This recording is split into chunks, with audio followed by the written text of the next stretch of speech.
Alors pour continuer ma digression sur les présidentielles, on voit déjà qu'il va y avoir une primaire à droite. Tout ça d'ailleurs pour obéir au modèle américain. On est dans une phase d'américanisation de la politique française. On est dans une phase d'américanisation de tout, par le taffeta, par le politiquement correct, mais aussi de la politique française.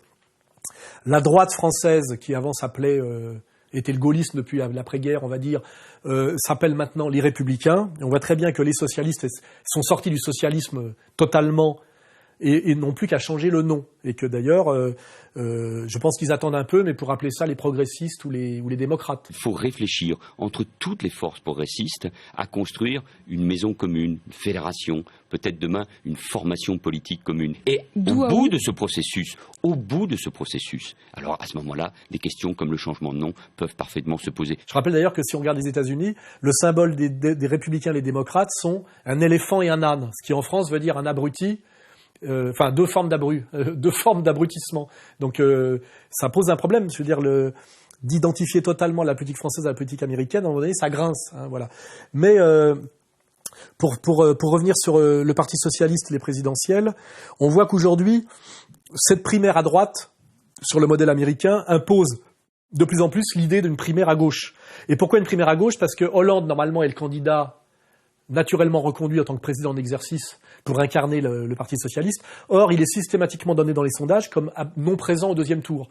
Hollande, monsieur 10%. La une du journal L'Opinion ce lundi est peut-être cruelle, mais c'est une réalité implacable. François Hollande atteint ces derniers jours des niveaux d'impopularité historiques. La preuve encore ce matin avec un nouveau sondage TNS Sofres et un constat alarmant pour le président. S'il se représente dans un an, il serait absent du second tour, quel que soit son adversaire à droite. Ce qui est une catastrophe parce que c'est un chef d'équipe. C'est pas seulement une catastrophe pour lui. C'est-à-dire que c'est l'effondrement et la disparition du Parti socialiste qui laisse au deuxième tour finalement la droite et l'extrême droite face à face. Donc aujourd'hui, en symétrie à la primaire à droite, où Sarkozy que Sarkozy veut gagner en ayant pris le contrôle du parti républicain. Mais on voit aujourd'hui dans les sondages que c'est Juppé qui va gagner malgré tout. À gauche, on dit qu'il faut absolument faire une primaire pour que ce ne soit pas Hollande qui soit automatiquement reconduit. Oui, à une primaire de toute la gauche, en vue d'avoir un seul candidat. Vous souhaitez une primaire, on est bien d'accord. Oui, c'est normal. De la gauche, c'est normal, c'est dans les statuts du PS. Vous souhaitez que François Hollande y participe. Ah bah c'est naturel. Moi, je suis pour une primaire de toute la gauche. Sincèrement. Sincèrement. Elle s'impose. Mais elle s'impose.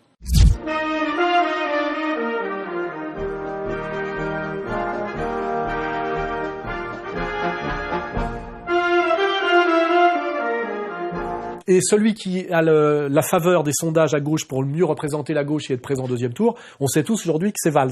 C'est pour ça d'ailleurs que Valls ne dit rien en tant que Premier ministre, il attend son heure.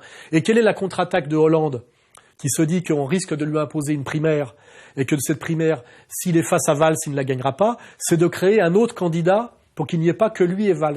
Et c'est l'émergence de Macron. J'ai décidé qu'on allait créer un mouvement politique. Un mouvement politique nouveau. Il se lance. Depuis Amiens, sa ville natale, Emmanuel Macron annonce la création d'une formation ni de droite ni de gauche, En Marche. Cette proposition, cette idée, vous en avez parlé avec François Hollande ? Oui. Qu'est-ce qu'il vous dit ? Il vous dit fonce, Emmanuel, vas-y ? Ou elle vous a dit écoute, pourquoi pas ? Mais comment ça s'est passé ? Il a respecté ce choix, cette volonté. Il l'a respecté et je l'en remercie. Il est totalement inexplicable que Macron puisse se permettre de créer son propre mouvement alors qu'il est ministre d'État, sans se faire remonter les bretelles. Macron, qui est un autre candidat libéral que Valls, a été créé et poussé par Hollande, qui se dit « je n'échapperai pas à une primaire à gauche, mais s'il y a une primaire, je peux encore la gagner si on multiplie les candidats concurrents à moi ». La preuve principale que Emmanuel Macron est une créature de François Hollande, c'est que le jour du lancement de En Marche, donc au centre d'exposition et de congrès Mégacité d'Amiens, donc la ville dont Macron est originaire, donc il lance ce mouvement En Marche le 6 avril. Et c'est une salle de 2000 personnes. Il faut qu'il y ait 2000 personnes pour venir écouter Macron si on veut que le lancement soit réussi. Et où on trouve les 2000 personnes pour aller écouter Macron ? Emmanuel Macron va appeler Jean-Christophe Cambadélis, premier secrétaire du Parti socialiste, et lui dit « écoute, j'ai besoin de militants ». Et Jean-Christophe Cambadélis n'en revient pas, et Macron lui dit « si, vois avec François Hollande, on a déjà vu ». On a vu ça ensemble, et donc Jean-Christophe Cambadélis passe un coup de fil à Hollande, un peu surpris, et puis Hollande lui dit si, tu lui dépêches les militants, t'inquiète pas, Macron il est fidèle. Alors il se dit, je vais fabriquer Macron pour que nous soyons au moins 3, et que par la division des voix, malgré la primaire, je sois quand même celui qui sort vainqueur, en poussant à une guerre à mort entre Macron et Valls. Entre Manuel Valls et Emmanuel Macron, la tension est de plus en plus palpable, selon le Canard enchaîné. Le Premier ministre a averti le ministre de l'économie. Tu finiras comme Montebourg si tu continues comme ça. Manuel Valls retourne à son banc. Mais l'altercation continue. Cette fois-ci, le Premier ministre reproche à Emmanuel Macron une phrase dans son interview à Sud-Ouest. Je ne fais pas partie de cette caste politique et je m'en félicite.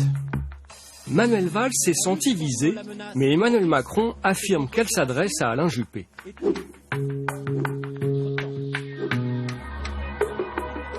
Macron et la stratégie très intelligente et très perverse de Hollande pour, sachant qu'il n'échappera pas à une primaire à gauche, pour être quand même le candidat à la présidentielle qui finira par être élu face à Marine Le Pen. Vous voyez, c'est son seul rêve, de refaire le coup de Mitterrand. C'est Mitterrand, son modèle. Voilà. Donc je vous analyse là pourquoi Macron a le droit de faire tout ce qu'il fait, pourquoi il défie à ce point Valls, et pourquoi Valls, malgré son énervement incroyable, fait tout pour pas tomber dans le piège, c'est-à-dire se mettre à dire « je sais que c'est Hollande qui m'a mis Macron dans les pattes ». Je dis aussi d'ailleurs que Macron n'a aucun avenir politique puisque c'est un candidat libéral qui représenterait une voix centriste et qui serait une sorte de nouveau Bayrou. Il aura une durée de vie très courte. C'est uniquement effectivement pour faire chier Valls au service de Hollande en attendant la présidentielle. Je ne crois pas du tout à l'avenir de Macron. Par contre, j'explique aujourd'hui sa présence qui serait sinon inexplicable et son espèce de liberté de ton et son incroyable défi lancé à son premier ministre. Attention, je suis là. Il y a une colère sociale, vous voyez. Non. On prend des œufs, là. Ce que je constate, c'est vraiment... Il a encore de l'œuf, tiens, donnez-moi, je suis obligé de le nettoyer. Oh là là. Mon fils est un mime, expert en mimique. Mon fils est un digne emmerdeur public. Trop con pour être clown, fallait qu'il soit moins. Il fait même pas de chien avec des ballons.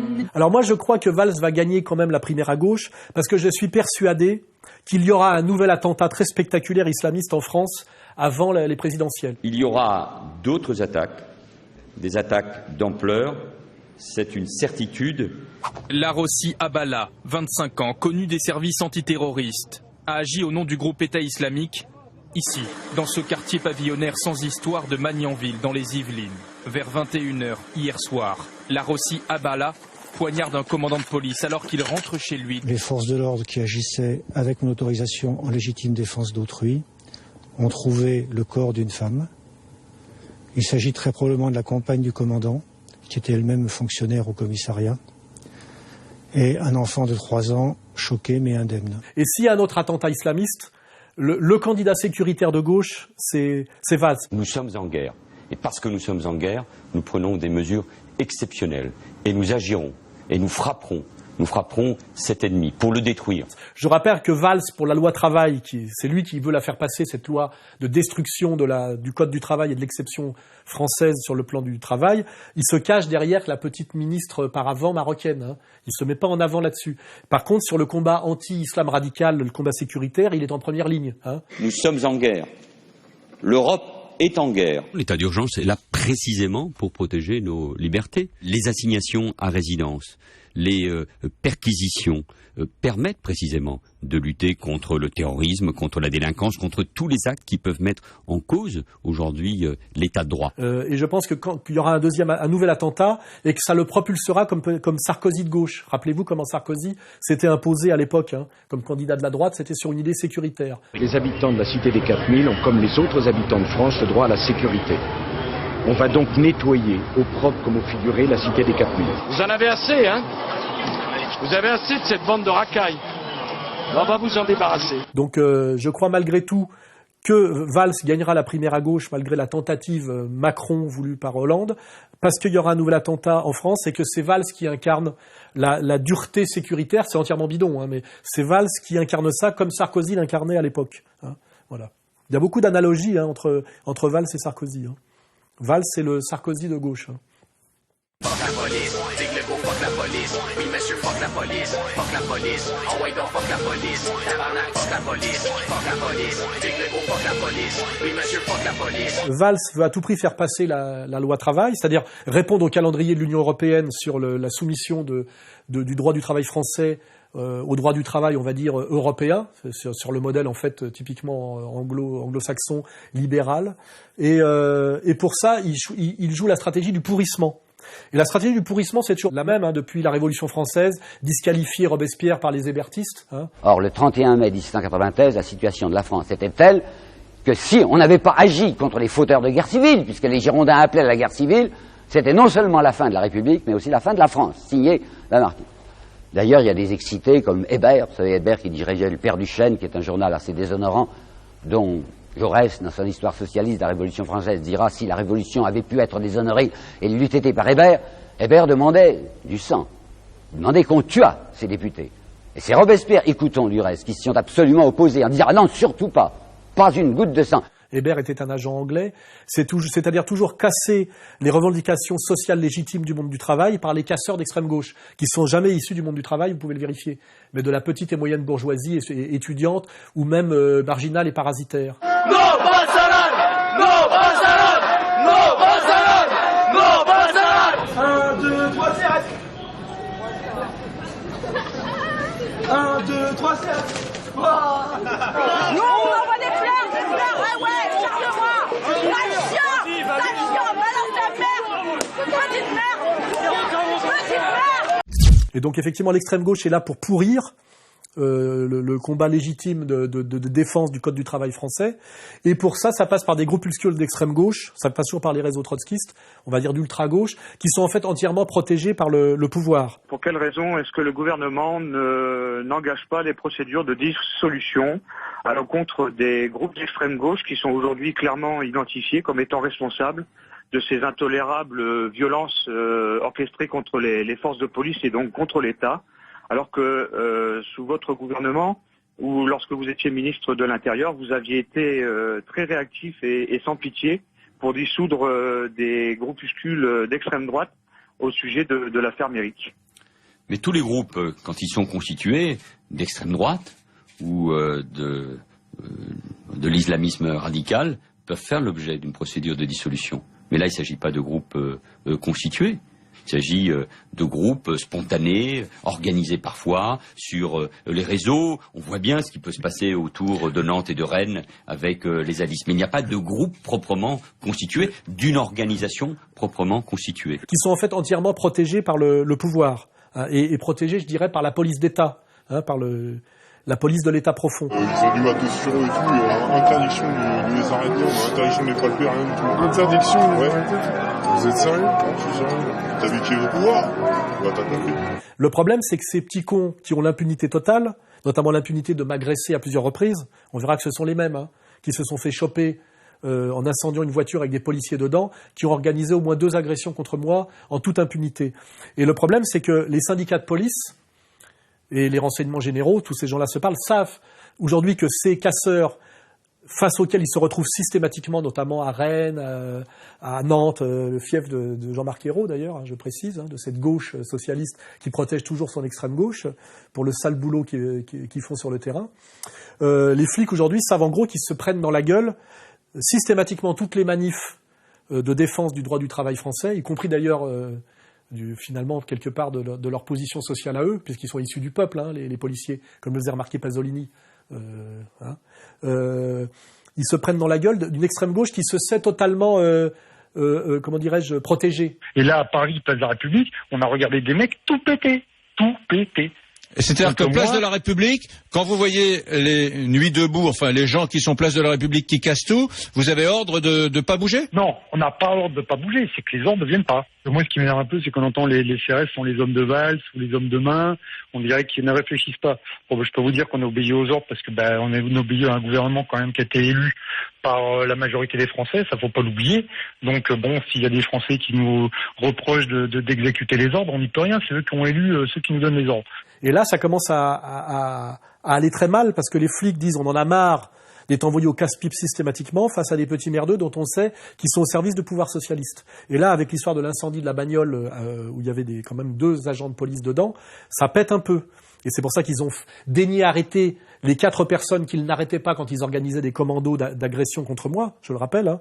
Ils s'en sortaient à chaque fois. Et là, il va falloir qu'ils passent au tribunal et qu'on remonte les filières. Hein. Nantes, Rennes, Lille, Paris, partout, les mêmes scènes se répètent. Des casseurs masqués, casqués armés, qui cherchent à en découdre avec les policiers. Leur slogan, on déteste la police. Au total, les forces de l'ordre déplorent 300 blessés dans leur rang depuis le début des rassemblements contre la loi El Khomri. Il faut aujourd'hui un changement de stratégie parce qu'on est passé d'un mouvement où il y avait un petit peu d'agitation et un peu de casse avec beaucoup de jeunes et d'étudiants à aujourd'hui des déprédations, des exactions qui sont le fait de professionnels qui sont là uniquement pour blesser, mutiler ou tuer des policiers. Donc il faut être beaucoup plus ferme. Là, on a la revanche tardive de Esteban Mourinho par rapport à l'affaire Méric. Je rappelle que ce pauvre Esteban Mourinho, pour avoir été agressé en commando et s'est un peu défendu, s'est retrouvé à faire plus d'1 an de prison ferme, alors que normalement il n'aurait pas dû dépasser la garde à vue. Hein. Voilà. Et c'est un peu la justice immanente qui va s'exercer, j'espère maintenant, parce que il va bien falloir que, je dirais, la police d'État, à un moment donné, réponde à la colère légitime des policiers français et fasse des exemples sur ces petits casseurs d'extrême gauche qui sont normalement entièrement à son service et qui se permettent tout ce qu'ils se permettent d'incendier une bagnole de flics avec des flics dedans, parce qu'ils se savent dans l'impunité totale. J'imagine bien qu'un militant d'extrême droite n'aurait jamais osé faire ça. C'est les assises et 20 ans de prison derrière. Hein. Dans l'affaire du véhicule de police incendié la semaine dernière, on a donc appris hier soir que 3 des 4 suspects arrêtés avaient été remis en liberté, sous contrôle judiciaire, le 4e est en détention provisoire. Le parquet avait requis la détention provisoire pour les 4 hommes. À votre avis, que s'est-il passé ? Écoutez, je ne sais pas trop, parce que pour nous c'est un peu la stupeur ce matin. C'est-à-dire qu'à un moment donné, il y a un juge qui considère qu'il y a des éléments suffisants pour les mettre en examen pour tentative d'homicide. Il y a des éléments qui amènent le parquet à demander la détention. Et aujourd'hui, ils sont dehors. Ça donne un drôle de message en direction de mes collègues qui tous les jours, depuis maintenant plusieurs semaines, sont confrontés à des bandes de casseurs.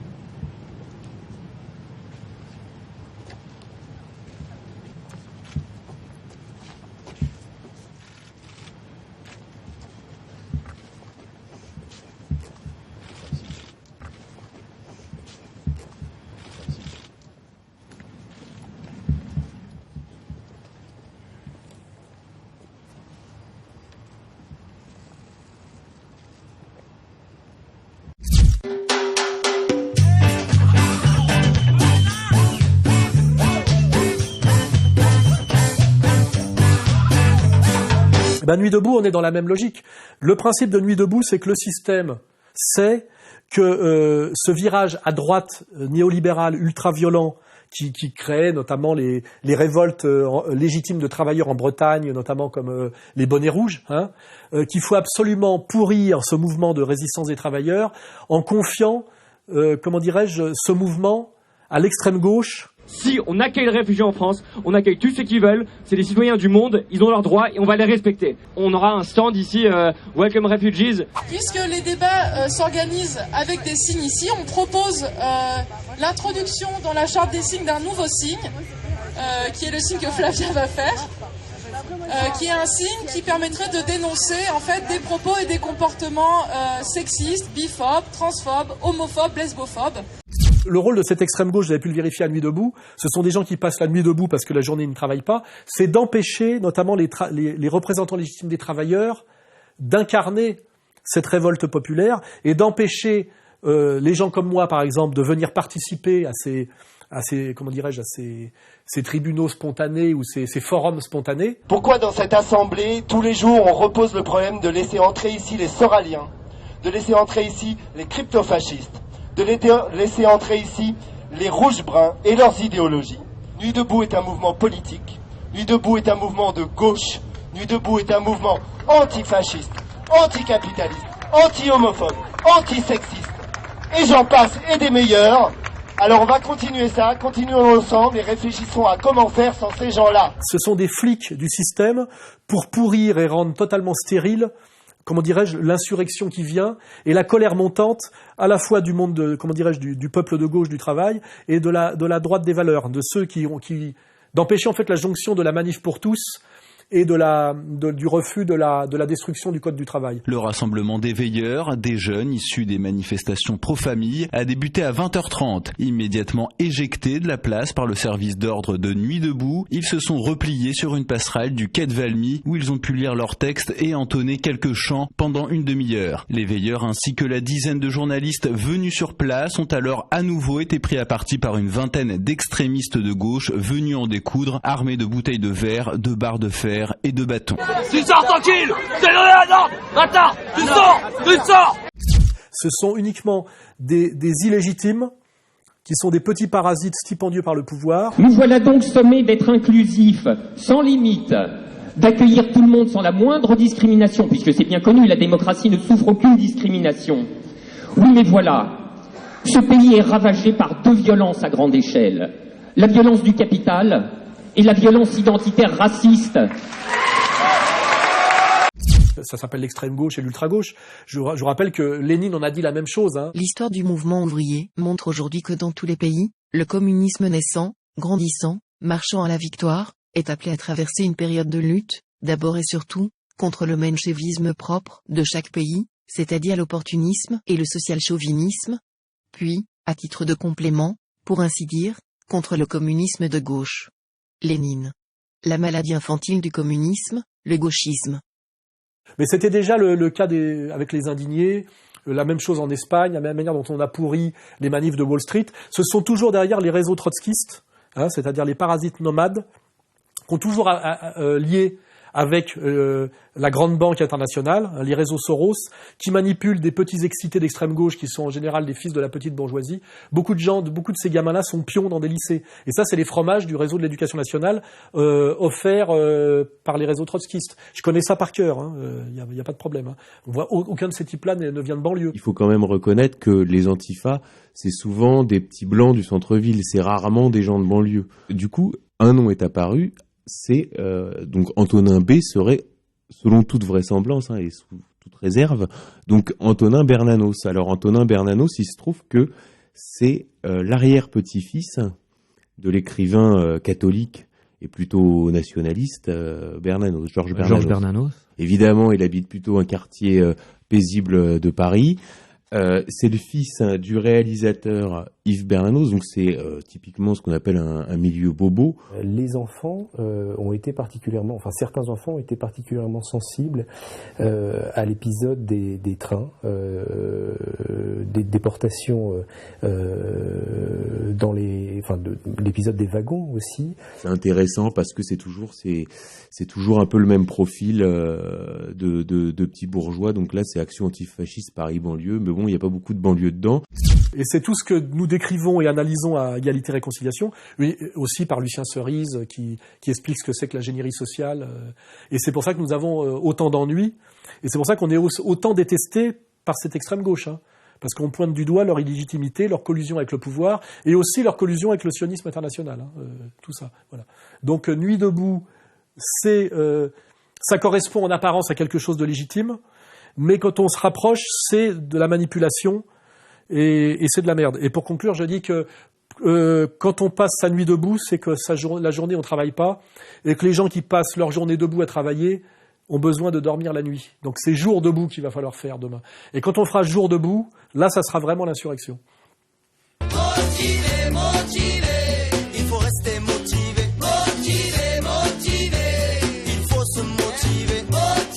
Motivé, soyons motivés. Oui, alors ça c'est la catastrophe, je dirais, de la gauche du travail historique, c'est-à-dire le Parti communiste et la CGT, qui depuis la fin des années, depuis l'éviction de Georges Marchais, renonce à tous les fondamentaux qui les rendaient crédibles, c'est-à-dire la lutte des classes. Il faut stopper l'émigration officielle et clandestine. Il est inadmissible de laisser entrer de nouveaux travailleurs immigrés en France, alors que notre pays compte près de 2 millions de chômeurs français et immigrés.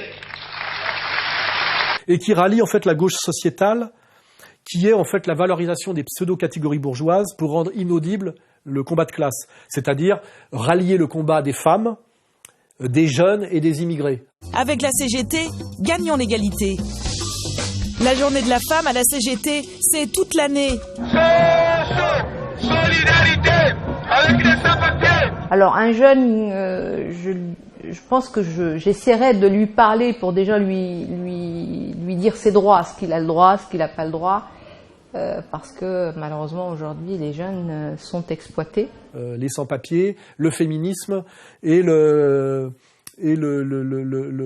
trotsko-jeunisme, hein, qui sont en fait des fausses catégories qui sont là pour rendre inaudible le combat de classe, qui, elles, sont fondées par les vraies catégories qui, en société bourgeoise, sont produites par leur relation capital-travail et puis la position sociale dans le processus de production. C'est qu'il me semble qu'il faut faire extrêmement attention à ne pas mélanger le problème des salariés, quelle que soit leur position dans la hiérarchie des salariés, et le problème des grands capitalistes qui sont les profiteurs de tous les salariés, y compris de ceux qui sont en haut de la hiérarchie.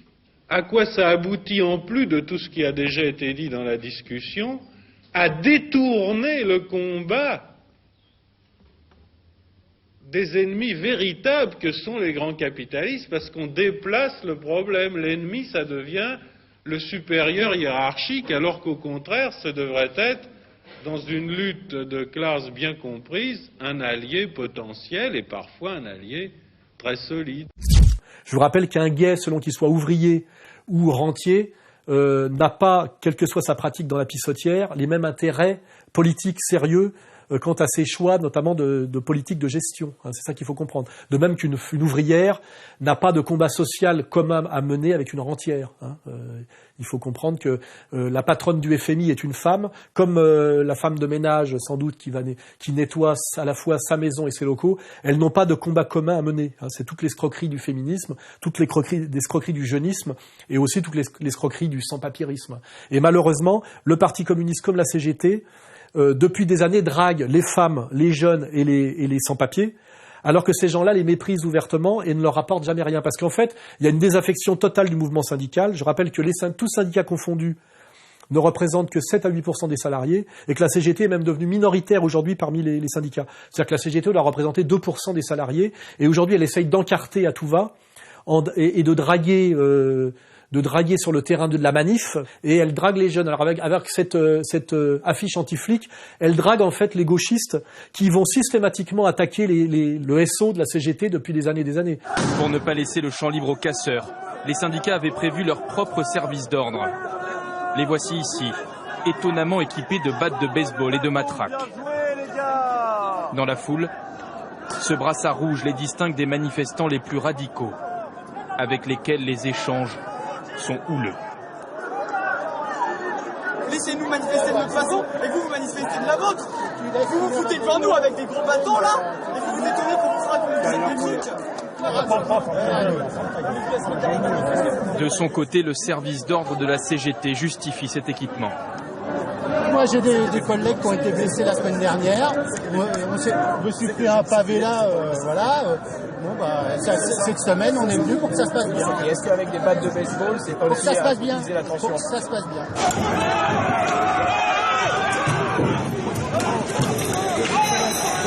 Moi-même, quand j'étais et à la CGT, syndicat du livre, et au Parti communiste, nos pires ennemis dans les manifs, c'était les gauchos trotskistes avec leur foulard noir et rouge sur la gueule et leur casque, alors qu'ils faisaient, comme vous regardez les vidéos, ils font tous 50 kilos. Hein.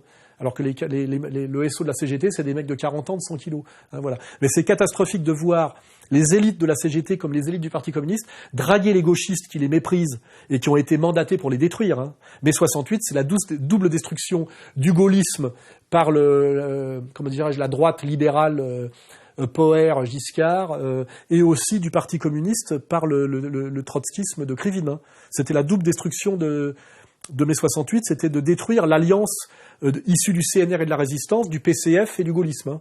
Il faut bien comprendre ça. C'était détruire le gaullisme à droite, mais aussi le PCF à gauche. Hein. Lorsque nous avons appris par les radios que des groupes d'étudiants avaient décidé de marcher sur Billancourt pour aller rejoindre les travailleurs dans l'usine, nous avons tout de suite envoyé un communiqué demandant aux étudiants de ne pas rentrer à l'intérieur de l'usine, au risque de favoriser une provocation policière. Et nous avons donc décidé d'interdire l'entrée à l'intérieur de l'usine.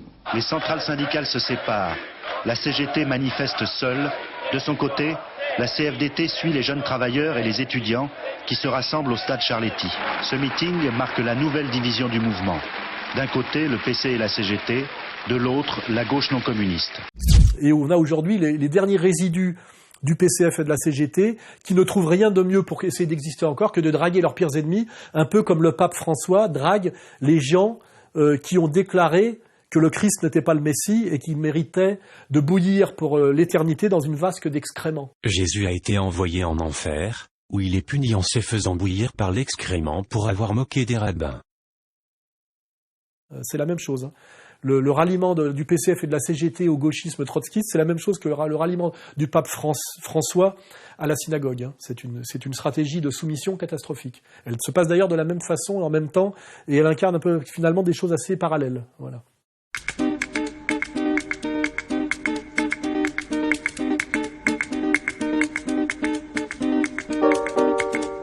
Aujourd'hui, la gauche qui a un gros problème effectivement et qui voudrait essayer de ne pas perdre les élections à tout prix, une de ses stratégies, c'est d'encarter à tout va les sans-papiers. C'est-à-dire de leur donner au plus vite et par tous les moyens la nationalité française pour qu'ils votent, qu'ils produisent un vote de remerciement et qu'ils votent à gauche. Une voie sans issue pour ces migrants qui s'entassent dans les camps de Calais et des alentours. La solution des autorités françaises, les convaincre de renoncer à leur rêve anglais et de demander l'asile en France. Semaine après semaine, ce travail au cas par cas auprès des migrants commence à donner des résultats. Je rappelle effectivement que si les immigrés votent à gauche, c'est qu'ils savent que c'est la gauche qui leur a souvent permis d'être double nationaux et français. Je crois au changement. Et je sais que les choses vont changer, même si je suis dans cette situation, même si ça ne change rien pour moi. J'en suis persuadé même que les Français auront une vie meilleure. Voilà, et que depuis le 6 mai au soir, l'air est redevenu pur. L'air est respirable. Voilà, l'air est respirable à nouveau. Même si j'ai pas les papiers, j'ai pas ça, mais ça ne m'a pas empêché de faire campagne pour le Parti socialiste à mon niveau, avec mes amis, tout ça.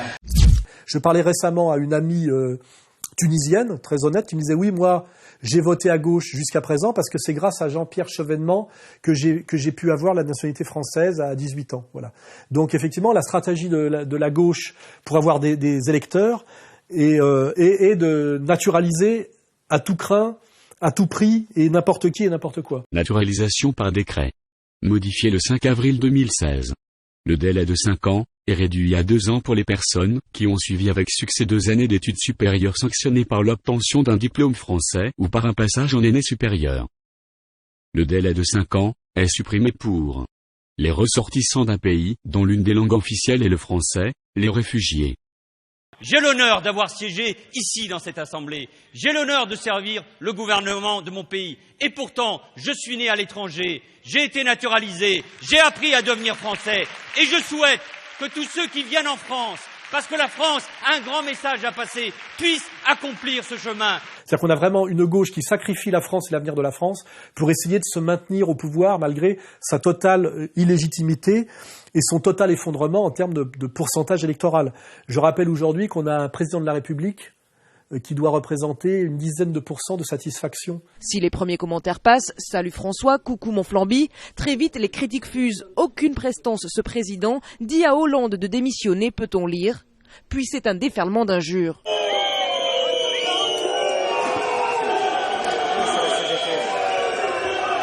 Hein, c'est-à-dire que normalement ils doivent dégager vite. Hein. Oyez, oyez, habitants de Bagdad, Aladdin arrive, vous n'êtes pas taille. Bandez les yeux à vos phares, elles vont tomber sous le char. Prétendant, si tu l'aimes, je te conseille de baisser les armes. C'est tellement incroyable d'avoir choisi un rappeur pour commémorer du Haumont, c'est-à-dire la plus grande boucherie jamais vue, je dirais, dans l'histoire, puisque Verdun, c'est une bataille stratégique dans la guerre franco-allemande de 14-18, une bataille qui, en 9 mois, je crois, a fait 700 000 morts. Verdun 1916. La guerre sous sa forme la plus tragique. Le plus grand choc de l'histoire entre les nations françaises et allemandes. Un immense brasier où se déchirent des centaines de milliers d'hommes.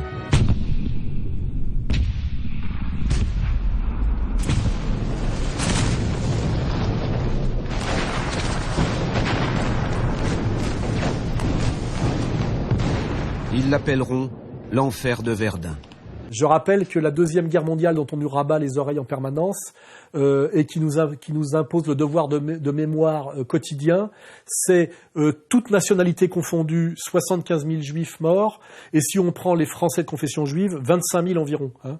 Là, nous avons, en 9 mois et non pas en 5 ans, 350 000 Français de base au tapis. Statistiques du Mnebrit, pour la Première Guerre mondiale. Nombre de Français juifs mobilisés, 30 000. Sur 7 900 000 Français mobilisés. Nombre de soldats français juifs tués, 5 000. Sur 1 400 000 soldats français tués.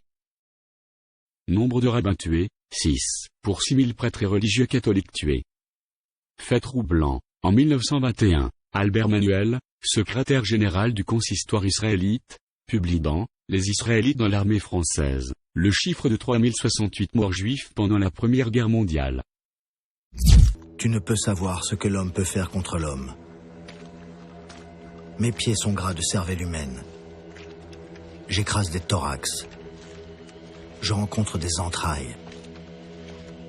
Et il était très très obscène que pour commémorer ça, on demande ça à un rappeur qui en plus, par ses diverses productions scéniques, avait plutôt craché sur la France. À l'origine de la polémique, des propos tenus par Black M dans plusieurs chansons. Dans un titre notamment, il parle de la France comme d'un pays couffard, terme péjoratif désignant les mécréants en arabe. J'aurais pas dû me lancer dans la musique étant petit.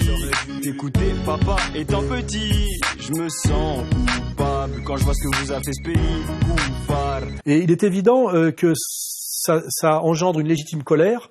Et qu'effectivement, cette colère est portée par le camp national et qu'on va dire tout ça est bon pour le Front National. En tout cas, c'est le Front National seul qui a levé ce lièvre, qui a découvert ce que moi je considère comme être un crachat contre un monument aux morts. Parce que moi je pense aux centaines de milliers de nos soldats héroïques, poilus, qui sont tombés pour la France, qui ont versé leur sang, qui ont livré leur vie parfois alors qu'ils n'avaient pas 20 ans. Et on va leur imposer ce concert ignoble. Mais on peut après se poser la question, c'est que ce n'est pas ce Black M qui a choisi lui-même de venir chanter à ces commémorations.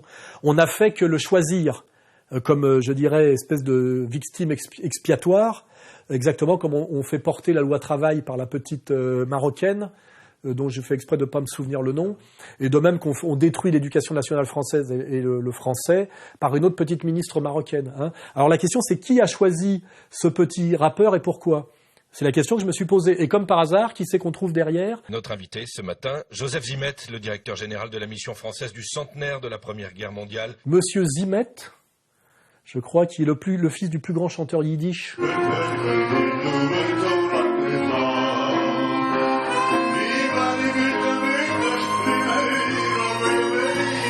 Donc issu de la communauté, et derrière le maire de Verdun qui effectivement...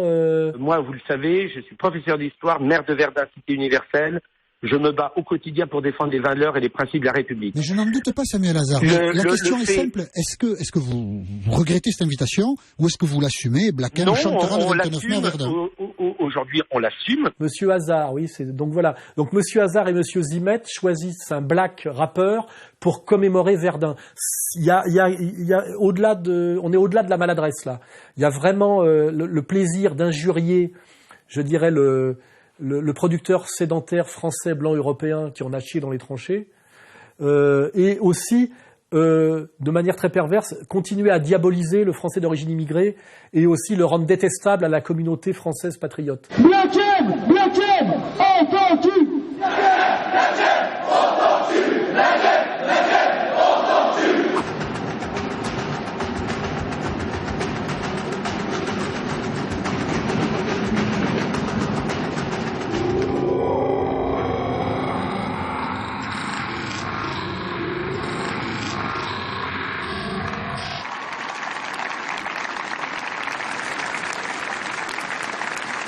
Donc on a toujours là l'intermédiaire malsain qui est toujours dans le diviser pour régner. Et je pense que l'intelligence, c'est de comprendre que ce Black M n'avait pas effectivement sa place là, mais que c'est pas à lui qu'on peut reprocher d'avoir accepté un contrat. Hein. Voilà, c'est à celui qui l'a choisi. Et on devrait poser la question, messieurs Zimet et Hazard, pourquoi avez-vous choisi ce black rappeur pour commémorer Verdun ? Quelles étaient vos arrière-pensées ? Car je ne peux pas penser que vous êtes juste des gens maladroits. Je pense qu'au contraire, vous êtes extrêmement habiles. Voilà. Je pense que c'est ça la bonne question. Hein.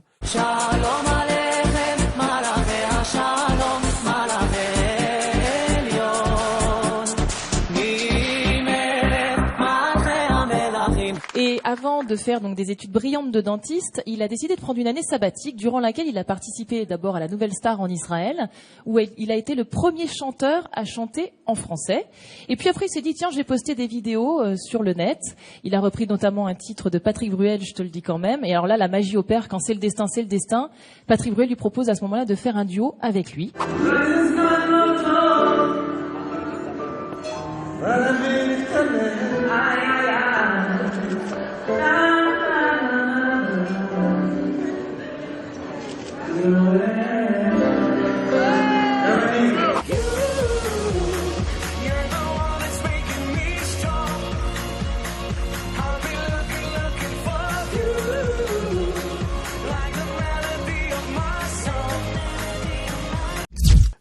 C'est l'Anschluss franco-israélien, vous voyez, tout ça aujourd'hui prouve bien que la France n'est plus qu'une colonie israélienne. Parce que même pour représenter l'Eurovision, nous avons un Israélien pour chanter pour nous. Et moi je le connais depuis longtemps, Amir, puisque il m'a fait l'honneur de commencer sa carrière en enregistrant, je te le dis quand même en hébreu.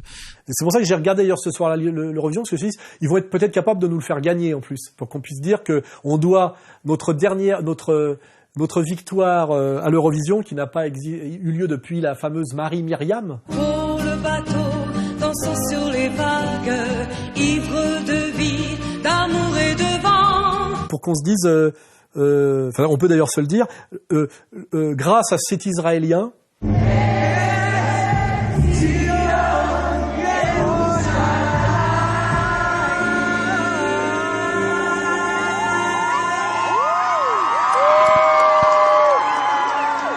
grâce donc à cet Israélien, nous avons eu le meilleur classement à l'Eurovision depuis la victoire de Marie-Myriam. Et qui nous a rejoint? C'est le héros.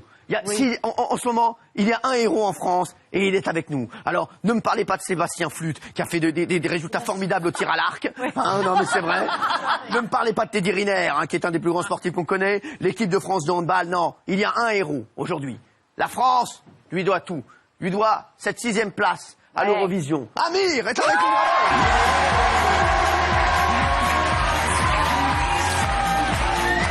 Et la France d'aujourd'hui, c'est ça, c'est Amir à l'Eurovision et Black M commémorant Verdun. Voilà.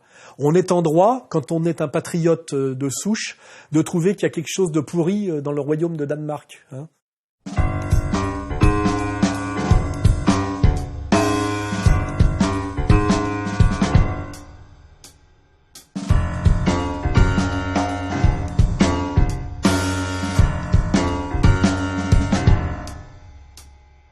Alors là, on voit un acharnement contre le cardinal Barbarin. Il faudrait chercher ce qu'on a réellement à lui reprocher. Monseigneur Philippe Barbarin, né en 1950 au Maroc, dans une famille catholique de 11 enfants. Archevêque de Lyon depuis 2002, fervent défenseur des chrétiens d'Orient. Il est aussi en première ligne des manifestations anti-avortement et contre le mariage homosexuel, quitte parfois à déraper. Après, ils vont vouloir faire des couples à 3 ou à 4. Un jour, peut-être, l'interdiction de l'inceste tombera. Il a dû, pour une fois, défendre un peu la catholicité authentique à un moment donné, sans même s'en rendre compte, pour qu'on lui reproche de n'avoir pas dénoncé un prêtre supposément pédophile il y a plus de 20 ans. Accompagné de son avocat, le cardinal Barbarin entre rapidement dans le commissariat.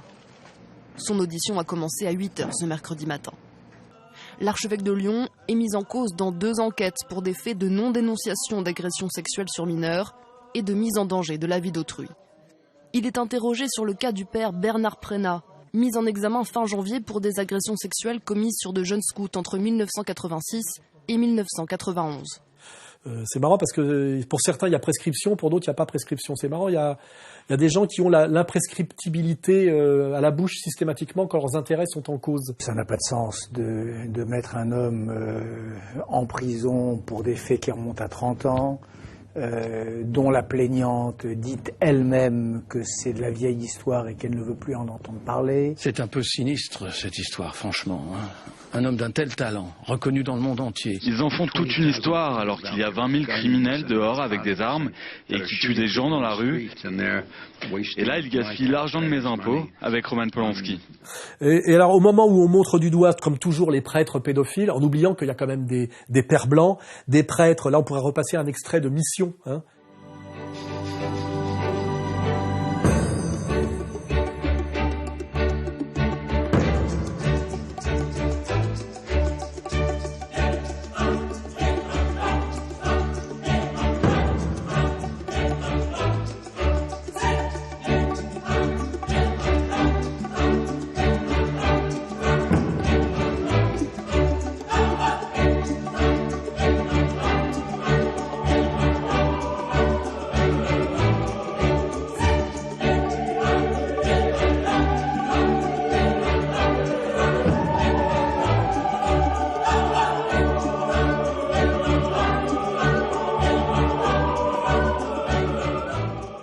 Le très beau film Mission de Joffé, qui d'ailleurs est de la communauté, entre parenthèses, pour montrer que les prêtres catholiques ne sont pas uniquement des pédophiles.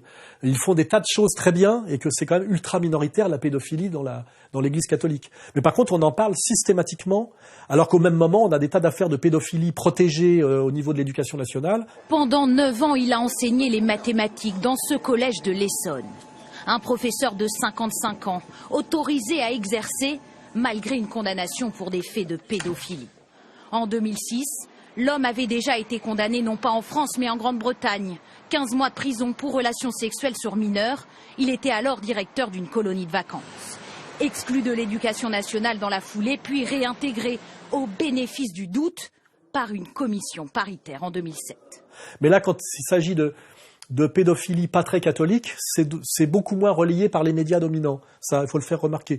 Et puis au même moment où on demande la démission de Barbarin... C'est à lui de prendre ses responsabilités et de parler et d'agir. Parler, agir, démissionner. C'est sa responsabilité. Parce qu'il n'aurait pas dénoncé de la pédophilie dans son diocèse il y a 20 ans. On invite comme invité d'honneur, je crois, Monsieur Woody Allen. Non, et puis ça fait plaisir que vous soyez en France parce que ces dernières années, vous avez beaucoup tourné en Europe, alors que vous n'êtes même pas condamné pour viol aux États-Unis.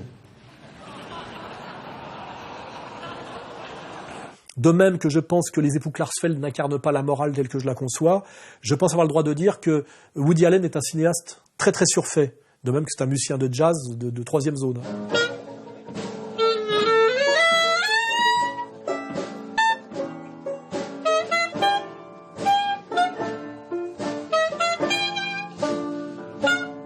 Voilà, mais par contre, c'est l'invité d'honneur du Festival de Cannes, alors quand même que c'est un type, quand on parle de pédophilie, puisque je pense qu'il y a en ce moment une espèce effectivement de souci de la question pédophile dans les médias, alors que moi j'en parle depuis des années et des années sans être jamais relayé. Hein. C'était déjà dans mes bouquins de 2003 sur le gros problème des réseaux pédophiles. On a un type quand même qui a épousé sa fille adoptive, qui est traité de pédophile par son ancienne conjointe. C'était en 1992. Woody Allen est alors avec Mia Farrow depuis une dizaine d'années. Ils ne vivent pas ensemble, mais ont tout de même adopté 2 enfants, en ont conçu un 3e, quand tout à coup, la vérité éclate. Woody entretient une relation avec la fille adoptive de Mia, Souni. Scandale! Oui, gros scandale, surtout quand on sait que c'est en découvrant des photos de sa fille nue, dans les affaires de Woody, que Mia Farrow découvre le poteau rose. Mia Farrow, et aussi par plusieurs de ses autres enfants adoptifs. Dylan Farrow campe sur ses positions. La fille adoptive de Woody Allen réaffirme dans la presse avoir été victime d'agressions sexuelles quand elle avait 7 ans et condamne l'attitude actuelle de son père qui nie toujours. Sa lettre est la dernière mouture du même jargon juridique, des déformations et les mensonges éhontés qu'il m'a adressés depuis les 20 dernières années. Dans le Hollywood Reporter, Dylan Farrow, aujourd'hui âgé de 28 ans, étaye ses accusations en citant des passages de la décision de 1993 de la Cour suprême de New York. This morning, his son Ronan Farrow speaking out against his famous father, writing a scathing essay in the Hollywood Reporter. Farrow's targets, his father and the media. Specifically, how the media covers sexual assault. Allen was accused in 1992 of sexually assaulting Farrow's sister Dylan when she was a little girl. I believe my sister, Farrow writes. This was always true as a brother who trusted her, and even at 5 years old was troubled by our father's strange behavior around her, climbing into her bed in the middle of the night, forcing her to suck his thumb.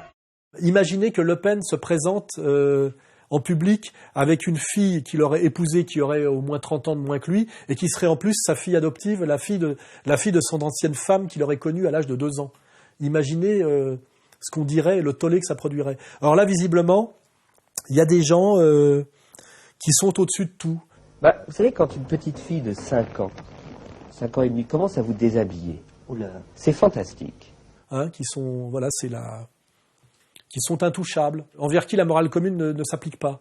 Hein, Barbarin voué aux gémonies. Barbarin, démission. C'est-à-dire que le cardinal Barbarin, le primat des Gaules, devrait quitter son poste. Et Woody Allen, c'est un artiste, c'est autre chose. Alors on ne peut pas, comme avec l'affaire Polanski, dire qu'il a été traumatisé par le ghetto de Cracovie. Cet homme de 76 ans, qui a vu se construire le ghetto de Cracovie, qui a souffert des violences et de la terreur stalinienne. Hein, parce que parfois ça peut être l'argument, vous êtes pédophile parce que vous avez souffert, effectivement. Woody Allen, très bien. Polanski, il a toutes les excuses. Mais par contre, Barbarin, là, il faut absolument qu'il démissionne. Et vraiment, la catholicité, c'est la pédophilie. C'est une enquête qui a fait trembler l'Église. Un prêtre de Boston a abusé d'enfants dans 6 paroisses différentes ces 30 dernières années. En 2001, des journalistes du Boston Globe découvrent qu'un aumônier a violé 80 enfants, à Boston même. Les autorités de l'Église l'ont appris et n'ont rien fait. À la suite d'une enquête minutieuse, précise et sans concession, ces enquêteurs vont découvrir qu'en réalité, ce sont 250 prêtres qui se sont rendus coupables d'abus sexuels sur mineurs et que chacun d'eux a été couvert par l'Église. C'est difficile de dire non à Dieu. Bien sûr. Alors qu'il y a par ailleurs des tas de problèmes de pédophilie dans la communauté juive orthodoxe américaine. Yet another shocking video from inside United Talmudical Academy in Kiryas Joel. Anti-abuse activists leaking the surveillance tape showing the same office, the same man who police describe as the principal, again with a young boy between his legs, appearing to kiss him, according to some on social media. This time also giving the boy candy at the end of their encounter. Authorities confirm the principal was investigated last year when the footage first surfaced, but no charges were ever filed. On Thursday, just days after News 12 reported on the videos, our cameras were rolling as FBI raided the yeshiva and public safety headquarters, probing a possible sex abuse cover-up, according to multiple sources. Mais ça ne fait pas les choux gras des médias. Donc on est vraiment systématiquement dans le 2 poids 2 mesures et la volonté par tous les moyens d'achever de détruire quelque chose qui s'appelle Rome, qui s'appelle l'Église catholique. Je vous rappelle d'ailleurs que le triomphe final de la communauté de lumière passera par l'achèvement de la destruction du 4e Empire. Daniel a vu une 4e bête affreuse qui va tout ravager. Elle symbolise Rome. C'est la bête avec un grand B, si l'on peut dire. Elle est caractérisée par le fait qu'elle détruit tout. Une volonté de destruction totale. Volonté de destruction par le fait qu'elle vise l'universel. Elle n'est pas entièrement négative. Elle a le fait véritablement de vouloir viser l'universel, mais dans cet universel, elle a la volonté de tout engloutir. Ici, véritablement, l'autre n'a pas sa place. Il est le seul à vouloir prendre domination, puissance, cupidité, avidité, domination intellectuelle. Le Maharal dit que cette bête, c'est l'ensemble des trois, plus la généralité, c'est-à-dire c'est la bête véritablement déchaînée.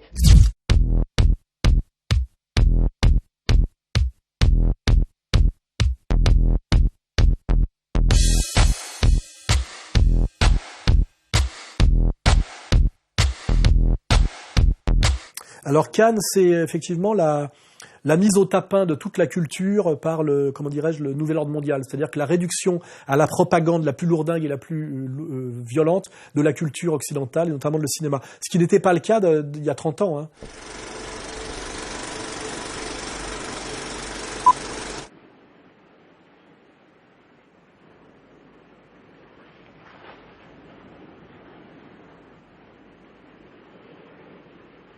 Vem är du? Jag är döden. Kommer du för att hämta mig? Jag har redan länge gått vid din sida. Det vet jag. Är du beredd? Min kropp är rädd. Inte jag själv.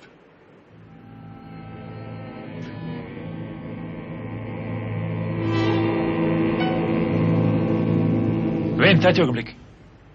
Så säger ni alla. Men jag lämnar inga uppskov. Du spelar ju schack, inte sant? Leben, liebe ich zu leben. Ich kann nur sagen, ich liebe zu gefallen. Wenn auch nicht immer liebe ich zu lieben. Ich weiß nicht, was ich will und dort erwarte viel.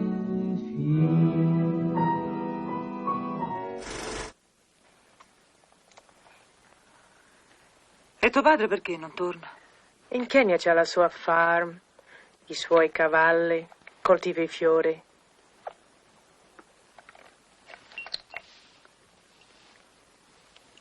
Ho paura però che sta per scoppiare qualche cosa.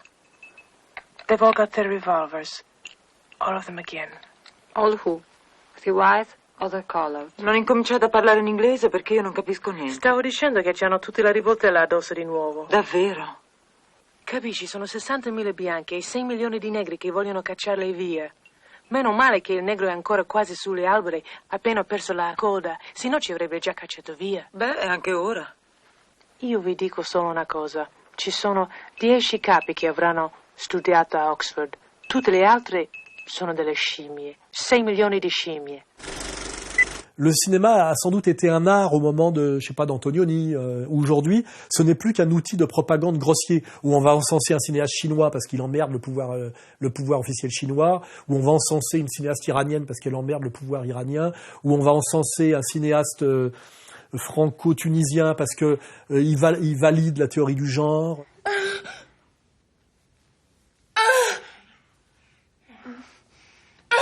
On se moque, comment dirais-je, de l'art officiel soviétique de l'époque stalinienne. On en est même vraiment réduit au même niveau. Et Cannes, c'est vraiment emblématique de tout ça. C'est vraiment devenu l'officine de propagande du nouvel ordre mondial à la française, ou la contribution française à la propagande du nouvel ordre mondial. Alors on a eu cette année un film fait par un Libanais d'origine palestinienne dont le CRIF a demandé qu'il ne soit pas projeté. Je vous fais part de notre inquiétude et de notre profond malaise à l'annonce de la programmation du film unique, A Palestinian Story, du réalisateur Nasr Hajjaj, dans le cadre de la sélection du Dubai Film Market, film qui relève du révisionnisme historique. Le réalisateur décrit en effet, dans la présentation de son film, les terroristes comme des combattants de la liberté. Il s'agit d'une réinterprétation scandaleuse de faits historiques. Nous vous invitons donc à faire preuve de la plus grande vigilance et à prendre les décisions qui vous paraîtront les plus appropriées. Copié à Madame Audrey Azoulay, ministre de la Culture. Et puis par ailleurs, on a eu Bernard-Henri Lévy qui a imposé le visionnage d'un de ses films de propagande où tout à coup il fait l'apologie de la résistance kurde.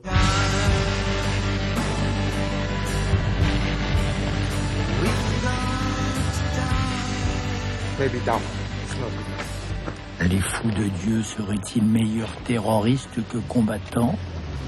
Nous aurons passé 6 mois sur la route de cette guerre à vouloir comprendre.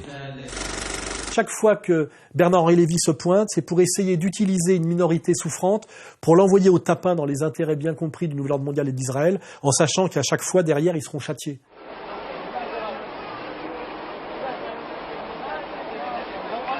L'exode d'un peuple dans la chaleur et la poussière.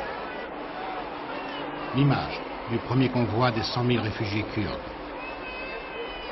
Au bord d'une rivière s'improvise un campement. Dans le silence de cette vallée, parfois le bruit lointain de canonnade, et par bourrasque cette si reconnaissable odeur de mort. Leurs maisons étaient là-bas, à Virginay, Barol ou Alan, tous ces villages du Kurdistan bombardés de manière terrifiante depuis le 27 juillet. Les enfants en portent encore la marque dans les yeux et sur la peau de leur visage. Parce que chaque fois que les Kurdes ont accepté de se faire manipuler, que ce soit par Bernard-Henri Lévy ou d'autres, que ce soit dans le combat anti-irakien ou aujourd'hui dans le combat anti-israélien, c'est eux qui ont payé les pots cassés derrière. Hein. Ils s'en sont pris plein la gueule à chaque fois. Donc je dis aux Kurdes, si Bernard-Henri Lévy vient vous voir, c'est forcément très mauvais. Si c'est lui qui vous propose de faire un film apologétique sur le combat des Peshmerga kurdes, c'est forcément très mauvais pour vous. Parce que ces femmes et ces hommes sont admirables, parce qu'ils sont les seuls à mener vraiment la guerre que nous ont déclaré les salopards de l'État islamique. Je suis par ailleurs incroyablement impressionné par l'exception kurde. Quand vous voyez Bernard-Henri Lévy arriver, vous lui fermez la porte à la gueule. Hein. C'est forcément à long terme très mauvais pour vous. Et je le répète, quand vous voulez savoir ce qu'il faut penser d'un sujet, vous vous renseignez pour savoir ce que Bernard-Henri Lévy en pense, et vous savez qu'il faut en penser le contraire. Des faits probables du Brexit, des routes, donc, des souverainistes, des xénophobes, des racistes. Reste, maintenant, à refonder l'Europe. Bernard-Henri Lévy. Mais Cannes, c'est ça. Cannes, c'est aujourd'hui, c'est la projection de Bernard-Henri Lévy, et aussi, petit rappel, on a su que Kusturica, Émir Kusturica, bosniaque musulman ex-yougoslave, aujourd'hui proche de Poutine, a été non sélectionné à Cannes parce qu'il avait rendu sa copie le lendemain du jour limite. Alors que Bernard-Henri Lévy a imposé, lui, sa copie après l'ouverture du festival. Donc c'est vrai que certains avaient crié au piston face à cette sélection surprise, mais le festival s'est défendu en disant qu'il l'avait découvert il y a très peu de temps et qu'il leur avait semblé important de montrer ce document qui suit les combattants au plus près sur le front, cet hommage vibrant de Bernard-Henri Lévy à ces Peshmerga.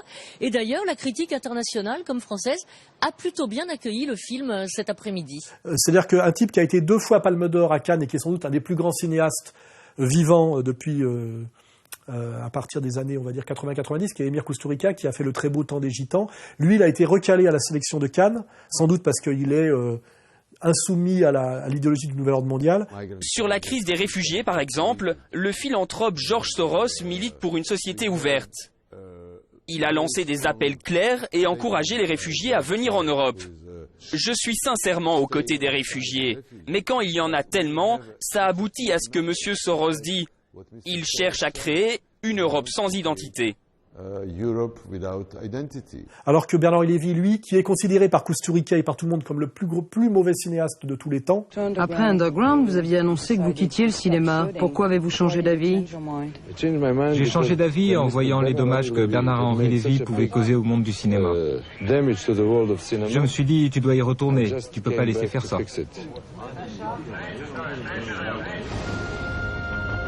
Le lecteur peut supposer que c'est à dessein que ce jour-là il ne tua pas Mathilde, se contenta de la blesser à l'épaule.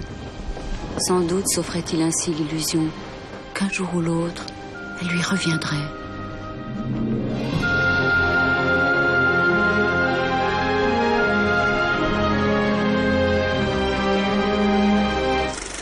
Bernard-Henri Lévy, considéré comme le plus mauvais cinéaste de l'histoire de l'humanité, notamment par Kusturica, lui peut s'imposer au Festival de Cannes, alors que Kusturica, qui est un des cinéastes les plus doués de la nouvelle génération et qui a eu 2 palmes d'or, lui est viré du Festival de Cannes parce qu'il aurait rendu sa copie un jour trop tard. Voilà l'état des lieux de ce qu'est Cannes aujourd'hui, et aussi de la catastrophe qui est la domination du nouvel ordre mondial et du sionisme sur la culture. C'est un effondrement total des valeurs et de la qualité, que ce soit sur le plan moral ou sur le plan artistique. À Berlin, il y a un grand festival, comme à Toronto, comme à Sundance. J'en dirai pas autant de Cannes, parce que c'est vrai que ça a bien changé. Avant, il y avait la momie Gilles Jacob en haut des marches. Maintenant, c'est Pierre Lescure et Thierry Frémaux. Donc, c'est pas pareil. C'est pas pareil, et le cinéma non plus. Allez, merci. À bon entendeur, salut!